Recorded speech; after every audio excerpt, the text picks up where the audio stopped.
देखो, ऐसे क्वेश्चन देखते ही तुम सोच लोगे कि हाँ इन्वायरमेंट का बेसिक सा डेटा है, इजी होगा, और वहीं पे तुम गलती कर चुके हो। ठीक है, यहाँ पे यूपीएससी ने एक बहुत ही डेंजरस ट्रैप यूज़ किया है, डेटा डिस्टोर्शन ट्रैप। ठीक है, अब पूरा पैटर्न ऐसा है कि यूपीएससी इस ट्रैप को बार बार यूज़ करता है एग्ज़ाम्स में। चलो इसको स्टेप बाय स्टेप एक बार ब्रेक डाउन करके देखते हैं। ठीक है, स्टेटमेंट 1 क्या बोलता है? इंडिया का per capita emission CO2 emission 0.5 से कम है, 0.5 टन से कम है। ठीक है, और यहाँ पे एस्पिरेंट क्या करता है? वो एग्जैक्ट डेटा याद नहीं होता है एस्पिरेंट को, पर उसको वेग डेटा याद होता है कि इंडिया का पर कैपिटा एमिशन काफ़ी लो है, और इसी वेग मेमोरी पे वो टिक कर देता है कि हाँ ये सही होगा। पर रियलिटी क्या है? इंडिया का per capita emission approx 2 to 2.2 या फिर 2.5 टन के आसपास रहता है, मतलब 0.5 टन से काफ़ी ज़्यादा। यहाँ पे क्या ट्रैप खेला यूपीएससी ने डेटा को एक्सट्रीम लो कर दिया, 0.5 बना दिया, एक्सट्रीम लो कर दिया, और एस्पिरेंट ने चेक ही नहीं किया कि ये एक्सट्रीम लो है या एक्सट्रीम हाई है।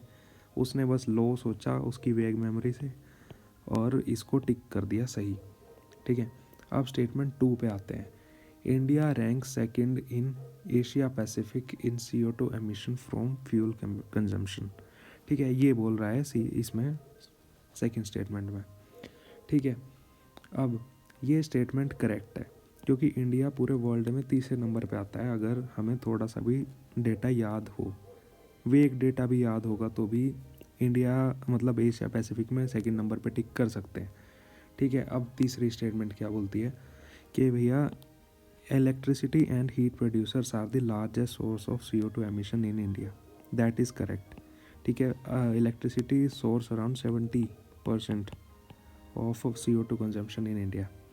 ओके, अब सबसे पहले बात ऐसी है कि अगर हमने ये पकड़ लिया कि ये एक्सट्रीम वैल्यू को डेटा शो कर रहा है कि भैया ये एक्सट्रीम वैल्यू है, या अपने वेग मेमोरी पे नहीं खेलना कि हाँ लो है तो हम डायरेक्ट प्रिसाइज टिक मार ही देंगे।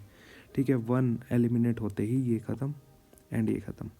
ठीक है, अब आ जाती है 2 कॉमन है इन दोनों में, मतलब पूरा दाव अब तीसरी स्टेटमेंट पे ही खेला जाएगा। अगर तीसरी स्टेटमेंट का थोड़ा सा भी आइडिया है, you can tick the right answer. Okay, अब क्या करना है कि भैया थोड़ा सा डीप समझो, यूपीएससी ने ये ट्रैप क्यों लगाया? क्योंकि यूपीएससी जानता है कि एस्पिरेंट एग्जैक्ट नंबर याद नहीं रखते, वो सिर्फ ट्रेंड याद रखते हैं। इंडिया लो एमिटर है, ये सबको याद रहेगा वहाँ एग्ज़ाम में। ठीक है, और यूपीएससी उस ट्रेंड को डिस्टॉर्ट कर देता है। फ्यूचर में भी यूपीएससी ऐसे कर सकता है कि भैया क्या करेगा यूपीएससी, वो तुम्हें डेटा बेस स्टेटमेंट देगा, पर उसमें या तो एक्सट्रीम वैल्यू डाल देगा या थोड़ा सा डिस्टोर्ट कर देगा। जैसे कि इंडिया का फॉरेस्ट कवर मोर देन 30% है, रियलिटी क्या है वो 25% के अराउंड है। ठीक है, रिन्यूएबल एनर्जी का शेयर जो है 70% के ऊपर है। ऐसे में हमें लगेगा कि ये वैल्यू ठीक हो सकती है, पर वहीं हम फंस जाएंगे। हमें ऐसी स्टेटमेंट्स को आइडेंटिफाई करना है इस ट्रैप के अकॉर्डिंग। ठीक है, जब भी कोई नंबर दिखे अगर वो बहुत एक्सट्रीम लग रहा है, बहुत ज़्यादा कम या बहुत ही ज़्यादा, तो तुरंत डाउट कर लो, ब्लाइंडली उसको ट्रस्ट मत करो।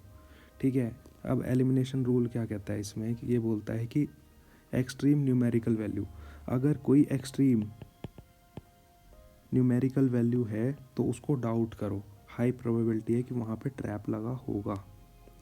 ठीक है, तो फाइनल आंसर हुआ 2 and 3 ओनली। तो यूपीएससी तुम्हें फैक्ट से नहीं, तुम्हारी वेग मेमोरी से हरा देता है।